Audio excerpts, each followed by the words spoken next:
Hey everyone. I just wanted to talk about something that I was writing about today. It's an idea that I had that came from me and my partner having an argument a few days ago. We had a miscommunication, and a lot of times miscommunications lead to people understanding things differently, and that's what made us upset at each other, basically. In that conversation, she helped me realize an epiphany about how we converse. And how we converse is, in a way, reflective of how adults traditionally are argumentative with each other, especially in a relationship. And that is, there's a lack of gentleness and there's a lack of patience a lot of times when we have discussions with adults. And I know a lot of you might be thinking, like, yeah, no duh. Adults lack patience and gentleness when it comes to certain conversations. That's how you get people yelling and being angry and upset at each other. But what I realized about that conversation is that, huh, why do we treat adults this way? Why do I treat my partner in this way when I wouldn't treat someone that I tried to take care of this way? So I attributed that to like a child, basically. So I'm like, huh, I wouldn't yell at a child because he didn't understand something. I wouldn't believe that a child is purposely antagonizing me. And I wouldn't believe a child has any malevolent ideas or had in- intentions of hurting me.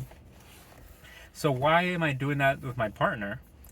And a lot of times, why am I not giving them the benefit of the doubt in those situations? Because I've been here. So in my case, I've been with my partner for 4 years, and I imagine that other people, have less time with their partners and don't know as much about them and are starting to learn about each other. But I trust my partner. I've been with her for 4 years. I love her very much. So why do I have this compulsory idea that I need to resist her, basically, or she needs to resist me when we're having an argument? And I think the reason why is, and I was writing about this, is two reasons actually why, and that's because we don't attribute a benefit of the doubt when it comes to adults who hurt us. So when I do something that bothers her or she does something that bothers me, we we used to instinctually think that it was on purpose, basically, because we would attack each other as if it was on purpose, like a wrong has been done to us, rather than attributing to ignorance, what the popular saying, rather than attributing ignorance to the topic, which is to the argument, which is 99% the case, that we didn't mean to hurt each other. We just said something in an ignorant fashion. We said that we didn't know what bothered them. So when it came to that idea, I'm like, huh, okay. So if I cared about something that I was raising, because you're growing with your partner, you're raising each other. First of all, I wouldn't attribute malice towards it, because you treat things that are evil way more differently than you treat things that are ignorant. So that's the first thing. The second thing is gentleness. I'm not gonna yell at my partner for obvious reasons, but I'm gonna state them anyways. Yelling at your partner makes them less receptive to what you're saying. Yelling at anybody makes them less receptive to what you're saying, but for the sake of me having a structure that I can follow, I'm like, okay, how would I treat a child in a situation? Well, first of all, I wouldn't yell at them. They wouldn't be receptive to what I'm saying. They would they would have to they would be more hurt if they would be very hurt if I yelled at them, for starters. So they're dealing with their pain rather than listening to what I'm saying. And second of all, when it came to gentleness, so I wouldn't yell at them. That's the first part.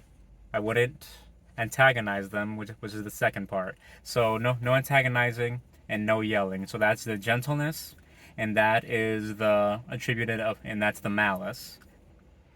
A lot of people will talk about like, yeah, you have your part. Yeah, I have my partner, and my partner may be a negative person. She may he or she may be I think has malevolent intentions, and I would feel that that's a separate topic, honestly, because if you believe your partner to be malevolent and doing things on purpose to you, I feel like that's a different conversation that you should be having, whether you should even be with a person that is purposely hurting you.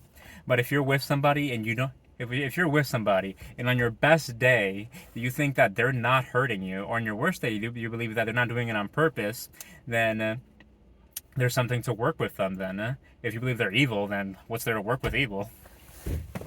But if you think you made the right decision and your partner is a decent, good person, then yes, I think these steps should apply to your conversations. So never yell. I had to tell my partner, because she's used to being in a family that is very loud and very talkative. I had to tell her, like, hey, when you yell at me, it bothers me. It bothers me a lot. I don't like it. That's not how I'm used to things. And I had to explain to her, and I assume this is similar for other people as well. And this is people, maybe other people can relate to this. I had to teach her, and she's like, oh, I had no idea about this. And this is what I told her. I told her, like, hey, people in important places don't yell. When you're trying to make deals with somebody, you don't yell. When you're trying to teach somebody, you don't yell. When you're trying to help somebody, you don't yell. For the most part, in all of these, we expect our teachers, people we respect, people that we are doing negotiations with, people we're doing business with, people we work with, we expect them all not to yell. And why? It's rude. It makes you less likely to interact with the person. It makes you have a negative perspective of the person. So yelling in a relationship is definitely not going to be helpful at all. If you want to see your relationship and break it down to negotiations, then you don't yell at the person you're negotiating with. And you could argue that relationships are just many compromises between two people with different personalities and ideas. So you have to negotiate with that person, and these negotiations are a service. And if you're yelling at someone who's trying to give you a negotiation or a service, they're not going to want to do it. So that's the first part. And I didn't antagonize her. I'm like, oh, how do you not know this? Or like, how do you not know not to yell? Like, I understand that some people grow up in different families. I understand people grow up with different ideas and perspectives. And yeah, you can say like, oh, she doesn't yell at other people, or he doesn't yell at other people. He only yells at me. And I'm like, yeah, because in his or her head, you might be family to them. You might be someone that's close enough that they feel confident that they could express these behaviors that they only express with the people they grew up with. So I don't know, take it as a compliment if you like. So that was the first part. It was not yelling. So and that is a part of gentleness when it comes to talking to children or talking to an adult. The second part about it, and I've touched upon it, so I'm trying to condense it better, is the malevolence. I feel like 90% of the arguments that me and my partner had at any point in day is when we thought that what we did to each other was out of spite, was out of malevolence, was out of bad intentions. And as mentioned before, first of all, we're going to get this part out of the way. If you're with a person that you think is intentionally hurting you, you probably shouldn't be with them. But the situation I'm talking about is you're with somebody who you don't believe is intentionally hurting you, even if you at the moment don't realize it, because a lot of times we don't realize that the person is intentionally trying to hurt us. Because we have all these emotions and ideas racing in our head. But if you're clear-minded and you think about it, and you sit down one day, you say like, is my partner trying to intentionally hurt me? And the answer is no. Then this part is where me and my partner are at. That I learned is that I need to in those situations when I'm very hurt, I'm very angry, and I'm very upset, to tell myself, hey, this is not on purpose. So this is a teaching moment. I'm gonna tell her and teach her like, hey, you did this, and this hurt me, and this bothered me, and I am very angry and I'm very upset. Even if you don't say most of what I said, or you don't have the power or the ability to articulate everything I said, you just expressing that something is bothering you or something that is hurting you is already a huge step. Because when people have these arguments, and it was probably the first 6 months that we started dating, the arguments were about things, they weren't about us. So as you know, most problems are that most things that you are passionate about that really makes you upset are about you. They're not about the other thing. So a good example of this and a good idea to follow is that, okay, if you're getting emotional in a way that you normally never would about a car, a wheel, toast, breakfast, movies, interactions, then it's probably not about that. Because if you sit down and think to yourself, do I really care this much about my car's wheel? Do I really care this much about this conversation about breakfast? Do I really care this much about that my partner forgot my pencil at work? No, because you would look at someone like that as crazy or irrational. So that's probably in most, and I assume most of us and most people are not irrational. They just don't know where that anger is coming from. So I believe the first part is to say this, because my partner also, we had to learn and I had to learn how to interpret the emotional outburst that we would have. So in those scenarios, just saying, "Hey, I'm hurt," already brings up the question. Well, why are you hurt? Why does this bother you? Why does it really hurt you? Because then having that bridge just starts the conversation of, well, you telling them, okay, I'm hurt because of this, I'm hurt because of that, and you're not, and I'm gonna, and you guys are not dumb. It's not gonna be like you're gonna be really upset about like a pencil that was dropped. It's gonna be something else. It's gonna be something deeper. It's gonna be something more intricate, because most of us understand how to control our emotions, and small things like that, if they do upset you, I know, go see some help, go see some professional help. But most likely it's that, hey, like, it's not that you dropping the pencil is bothering me. It's that it seems like I interpret it as a disregard for my things, or I see it as you being irresponsible or not caring, and that's what really bothers me, and that's what really gets me upset. And you have the conversation as it goes from there, and as you learn to express something that is hurt rather than what the let's say the catalyst of what made you hurt is, then you have a better understanding of how to have productive conversations. Because after like the second year of us being in a relationship, I learned that we slowly narrowed our conversations to the point where we would have about 15-minute conversations. We would have some emotions, we would have some spikes in our conversations that were very outbursty, but they would be very minimal. They would be very condensed, because it wasn't this amount of buildup of like an hour argument or an hour conversation. So it would be like, hey, that really bothered me. That really made me upset. I didn't like that. And then it would be like me and my outburst, and I'm like, oh, it gets me really angry and it gets me really upset and I can't stand it.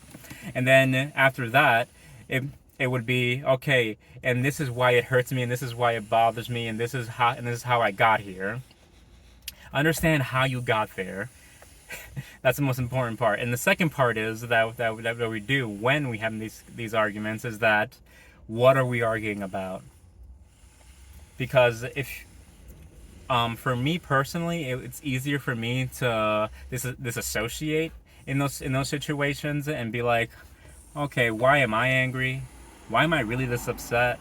What is this conversation even about? So I can even, it took me practice, but even I can be in this angry state, and then I can bring myself back, and I'm be like, okay, I'm this angry. Why am I this angry? Why am I this upset? And if I can't even tell myself why am I upset, then I'm doing no favors to my partner. Because if I don't know why I'm upset, how am I gonna tell her? How am I gonna communicate to her that why am I upset, and how she's gonna fix it? I'm giving her unrealistic expectations of this conversation. I'm angry and I want vindication, and yet I can't give her or tell her how she can address the situation better. So, a useful tool, if you're not good at conversations, because we had to do this and we just learn to get better as time goes on, is to walk away from the conversation. And don't walk away and say, so this is something that she tried to implement that bothered me when she tried to walk away. She would say, "It's like, I don't think this conversation is going anywhere," or "I don't want to have this conversation right now," or like, "I don't want to do this right now." Instead, and that can come across as dismissive. That can come across as, okay, yeah, then you don't really care. You don't want to address the problem. Instead, I told her, like, "Hey, instead of saying it that way, which bothers me, how about you say something like this, and you guys can use this in your own relationships." And say, like, "Hey, I don't think I have the capability of having this conversation right now," or "Hey, I can't put my thoughts straight. I can't articulate why I'm even upset. So we're just sitting here having an argument, and I can't tell you how to even solve the problem or how we should solve the problem. So just walk away, sit down. It's gonna be so difficult. It's gonna be incredibly difficult. Like sometimes, especially if you have other like issues, like I have like problems letting go of certain emotions and ideas. Especially when I'm rowdy. Like once you get me like rowdy, like it's really hard to get myself back down. But I still walked away, and I still gave myself time. And if I can do it, I guarantee that you guys can also do it. Is this ability to leave a conversation and examine it. I would say the analogy is like okay, if you're in a war, the reason you have generals is not because you have people who are cowards and don't want to work and just want to use their brain. The reason you have generals is because they can see the outside of the battlefield and they can examine what's going on, rather than a soldier who, invaluable as he is, he can only see what's right in front of him and around him, no matter how good he can be at creating decisions. So you're not doing yourself any favor by just having this one-dimensional view of the argument or the conversation. So that's something that's very important when that's something that walking away gives you. It gives you an external perspective. Even if it takes you an hour to calm down, who cares? It doesn't matter. 1 hour of examining rather than 3 hours of argument is a worthwhile trade. So you get this 1 hour of self-examining, 2 hours, 3 hours, whatever it is. If you love your partner loves you, and you want to have progression in your relationship, then it doesn't matter how long it takes. As long as the problem gets fixed and you understand with each other that you care about each other, and this is why you're doing this. You're not doing this to ignore her. You're doing this so that you can better assist them in making a proper decision or a proper examination of how you feel. So once you've acknowledged yourself why you're upset, then it's your job to communicate to your partner, this is why I'm upset. This is what bothers me. This is what's going on with me. And it'd be really helpful. And this is the one thing that I always ask my partner to do. It's acknowledge. I don't care what she says after that. As long as before she says anything, she says, "Okay, I understand why you're upset. I understand why you're angry." Useful tool. If you're the partner who wants to be supportive and listen, repeat to them what they just said, what they just told you.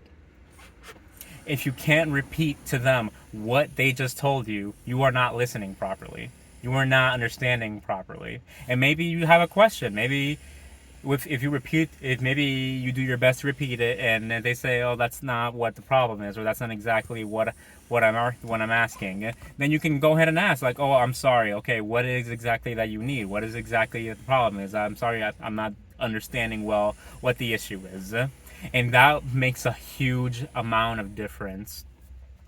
Like sometimes it made me emotional when me and my group had this conversation, because just knowing that your partner wants to hear you, wants to understand what you're saying, that you have this open platform right now to explore what's going on, rather than feeling like there's a battle and a timer and there's a deadline that you have to meet. It feels immensely relieving. So when it comes, so attributing that to how we treat children, this is why I think, this is my thesis of the article that I'm trying to write, is that we should, in some situations, we should treat adults like children. And I know people, and then I know sometimes people will say, well, like, oh, what do you mean? Like, it's condescending to talk to a person, an adult, like a child, or it's disrespectful to talk to an adult like a child. And and my question is, okay, if treating your child like an adult, so what, talking to your child like an adult is disrespectful and is condescending, I would say my question is, how are you talking to children?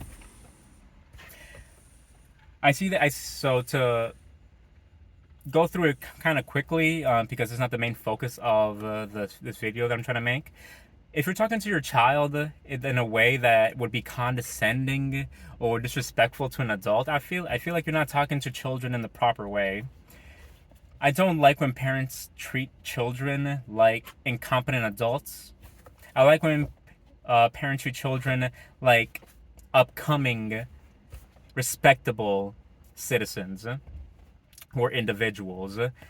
So what I mean by that is, you might not tell your kid about a very, or it might not, you might not tell your kid about a very complex topic.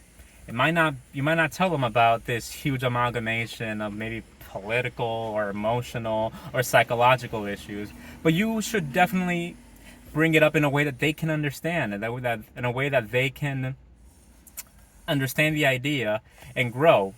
Because if you treat a child like an incompetent adult, then that's what they're gonna grow up to be, an incompetent adult. Rather than you saying, okay, here is a foundation where you're gonna go to. So for example, if a child insults you, upsets you, if a child says something that you think is rude, your first instinct is to not be. I feel like there's two things, I think, maybe three, that is an inappropriate response. One is hitting them. You can't hit an adult. So that's that skill of learning that, oh, if I say something wrong, I'm gonna get hit, is not very applicable, because adults are not going around hitting each other in workplace, educational settings. So that's not a very useful tool. It's going to be actually worse. They're going to get ostracized, which is worse than getting hit.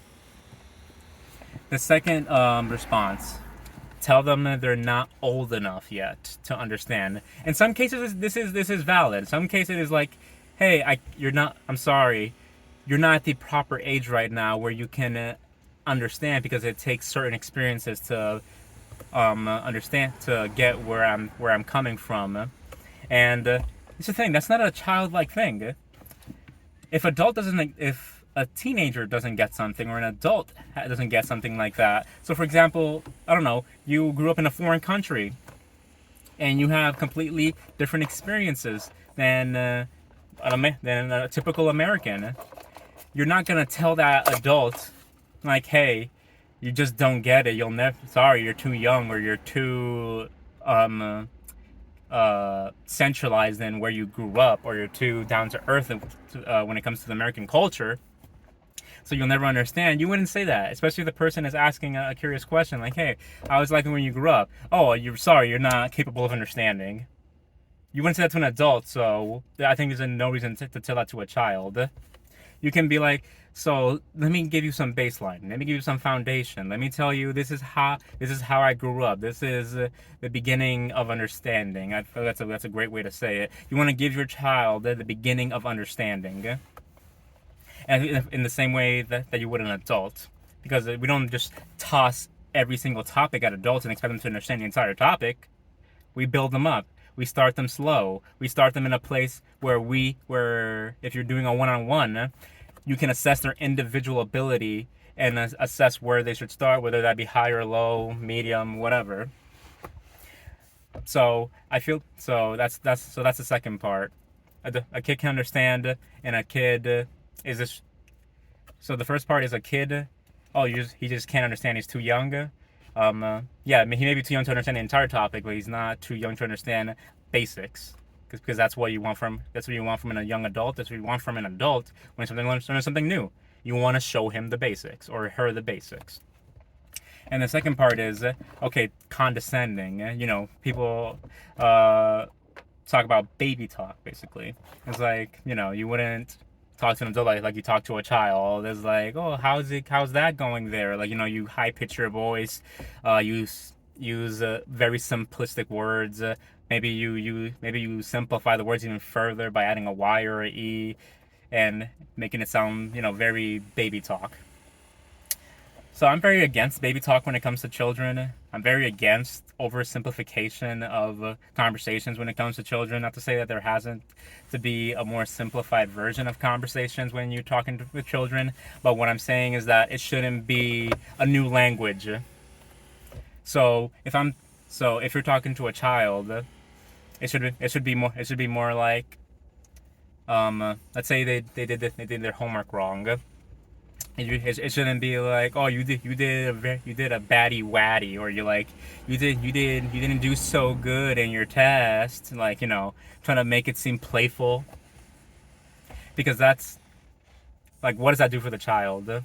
If you wanna, he's gonna, you don't want as an adult people to sugarcoat things for your child, even though And when I say sugarcoat, people misunderstand that. When I mean sugarcoat, I don't mean don't treat gently. You should treat everybody gently. What I mean by don't sugarcoat it is by saying that, hey, it's not a big deal, or this is not that much of a hassle. Like, yo, you need to try better next time, man. And so just talk to them like a person. Like, hey, you didn't do so good this test. I think you should do better next. You can do better next time. We're gonna work on it, and that's how I want to transition to an adult. That's exactly how you would talk to an adult. That's exactly how you should talk to an adult, and that's exactly how you should talk to your partner.